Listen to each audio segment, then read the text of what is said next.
নমস্কাৰ এই মুহূৰ্তত আপোনালোকে চাইছে সাহিত্য টেকনলজি ইউটিউব চেনেল এই চেনেল ৰাজ্য খবৰটোতে কেইবাটাও গুৰুত্বপূৰ্ণ খবৰ আপোনালোকলৈ আগবঢ়াইছে যিকেইটা খবৰ আপোনালোকে জনাটো অত্যন্ত দৰকাৰী আৰু এই খবৰকেইটা আপোনালোকে উপস্থাপন কৰাৰ আগতে আপোনালোকে যদি এই চেনেলটো নতুনকৈ আহিছে তেন্তে চেনেলটো প্লিজ সাবস্ক্ৰাইব কৰি থব আৰু ভিডিঅ'টোত এটা লাইক কৰি উৎসাহিত কৰিব যিবোৰ এই মুহূৰ্তত অতি গুৰুত্বপূৰ্ণ এটা ভয়ংকৰ খবৰ পোহৰলৈ আহিছে কিন্তু সমগ্ৰ ভাৰতবৰ্ষৰ লগতে অসমতো এটা হাহাকাৰ সৃষ্টি হৈছে কোভিডক লৈ তাৰ লগতে কৈছে অসম চৰকাৰে বৃহৎ সিদ্ধান্ত গ্ৰহণ কৰিছে কিন্তু আজিৰ পৰা 15 মেলৈ সকলো বহুতো প্ৰতিষ্ঠান বন্ধ ৰখাৰ সিদ্ধান্ত গ্ৰহণ কৰিছে আৰু তাৰ ভিতৰতে পৰিছে ঐতিহাসিক হয়গ্ৰীৱ মাধৱ মন্দিৰ কিয়নো প্ৰথমতে কৈছে আজিৰ পৰা 15 মেলৈ বন্ধ থাকিব ঐতিহাসিক হয়গ্ৰীৱ মাধৱ মন্দিৰ কিয়নো দেশত কৰোনা ভাইৰাছৰ সংক্ৰমণে ভয়াৱহ ৰূপ ধাৰণ কৰাৰ প্ৰতি লক্ষ্য ৰাখি বৃহস্পতিবাৰে কেন্দ্ৰীয় পুৰাতত্ব বিভাগৰ তত্ত্বাৱধানত থকা সকলো ঐতিহাসিক স্থান বন্ধ ৰখাৰ নিৰ্দেশ দিছে কোভিডৰ সংক্ৰমণ ৰোধ কৰাৰ স্বাৰ্থত ঐতিহাসিক স্থানসমূহৰ পৰ্যটকৰ বাবে প্ৰৱেশ নিষিদ্ধ কৰিছে পুৰাতত্ব বিভাগে আৰু এই নিৰ্দেশ মৰ্মে আজিৰ পৰা বন্ধ থাকিব ঐতিহাসিক হয়গ্ৰীৱ মাধৱ মন্দিৰ আৰু আজি সন্ধিয়া তাৰ পৰা 7:30 বজাৰ পৰা 15 মেলৈ হাজোৰ তীৰ্থস্থান বন্ধ থাকিব আৰু হয়গ্ৰীৱ মাধৱ মন্দিৰ দললৈ সংবাদ মাধ্যমক কথা অৱগত কৰিছে কিন্তু ইয়াত কৈছে উল্লেখযোগ্য যে অসমৰ ঐতিহাসিক স্থান ৰংঘৰ কাৰেংঘৰ তলাতল ঘৰকে ধৰি যিসমূহ অসমৰ প্ৰাচীন কীৰ্তিচিহ্ন আছে কেন্দ্ৰীয় পুৰাতত্ব বিভাগৰ অধীনত পৰে সেই সকলোবোৰ 15 মেলৈ বন্ধ ৰখাৰ সিদ্ধান্ত গ্ৰহণ কৰিছে আৰু কোভিডৰ ভয়াৱহ সংক্ৰমণৰ প্ৰতি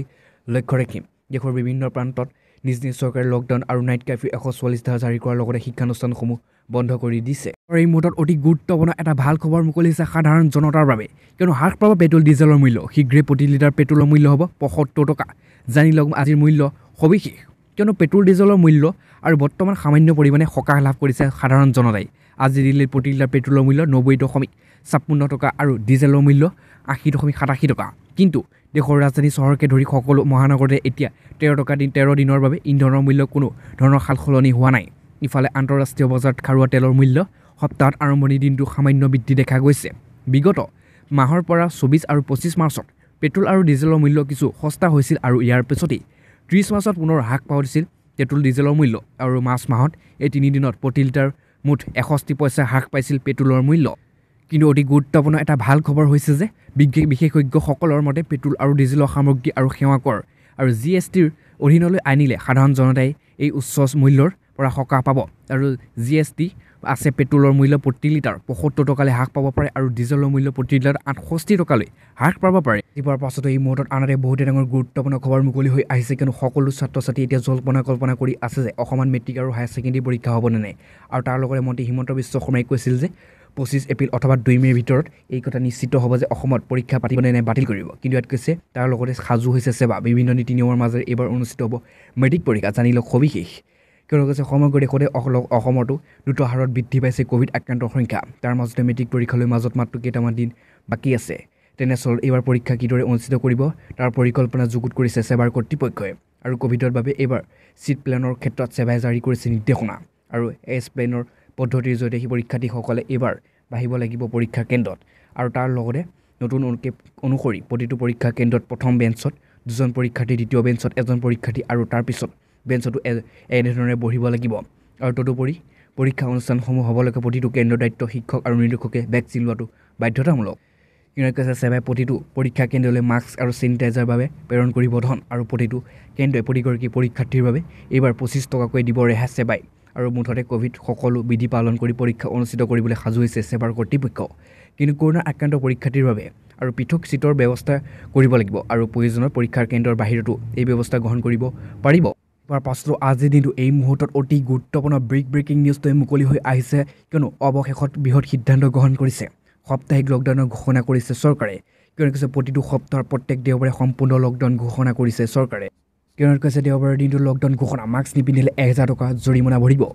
আৰু তাৰ লগতে কৈছে সম্পূৰ্ণ লকডাউন ঘোষণা কৰিব পৰা নাযাবৰ বাবে সাপ্তাহিক লকডাউন ঘোষণা কৰিছে উত্তৰ প্ৰদেশত কেৱল দেওবাৰৰ দিনটোত লকডাউন ঘোষণা কৰিছে ৰাজ্যখনত আৰু লগতে মাস্ক ক্ষেত্ৰতো সকলো কঠোৰ নিৰ্দেশনা জাৰি কৰিছে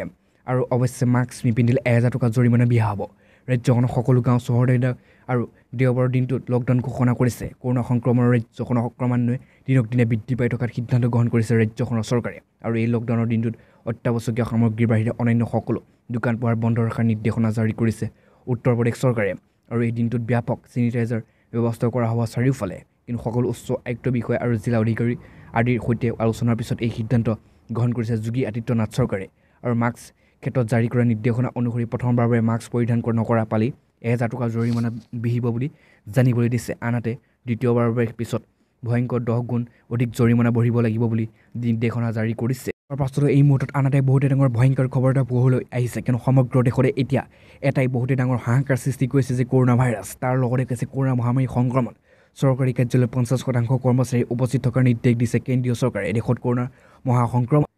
তাৰ লগতে কৈছে দেশত কৰোণা আৰু মহাসংক্ৰমণ প্ৰতিদিনে বাঢ়িছে আক্ৰান্ত লোকৰ সংখ্যা। বিগত 24 ঘণ্টাত দেশত 2 লাখৰো অধিক লোক কৰোণাৰ আক্ৰান্ত হৈছে। কৰোণাৰ ভয়াৱহতাৰ প্ৰতি লক্ষ্য ৰাখি কেন্দ্ৰীয় চৰকাৰে বিশেষ সিদ্ধান্ত গ্ৰহণ কৰিছে আৰু কৰোণা সংক্ৰমণ ৰোধ কৰিবলৈ এতিয়াৰ পৰা দেশৰ সকলো কৰ্মচাৰী কাৰ্যালয়ত মাত্ৰ 50% কৰ্মচাৰী উপস্থিত থাকিব লাগিব। কেন্দ্ৰীয় গৃহ মন্ত্ৰালয়ে জাৰি কৰিছে এই নিৰ্দেশনা। উল্লেখযোগ্য যে ভাৰতত এদিনতে আক্ৰান্ত হৈছে 2,18,642 জন লোক আৰু তাৰ পাছতে দিল্লীত ইতিমধ্যে সাপ্তাহিক লকডাউন ঘোষণা কৰিছিল। কিন্তু আনহাতে অসমতো বৃহস্পতিবাৰৰ পৰা আক্ৰান্ত 499 গৰাকী লোক মাত্ৰ 24 ঘণ্টাতে আক্ৰান্ত হৈছে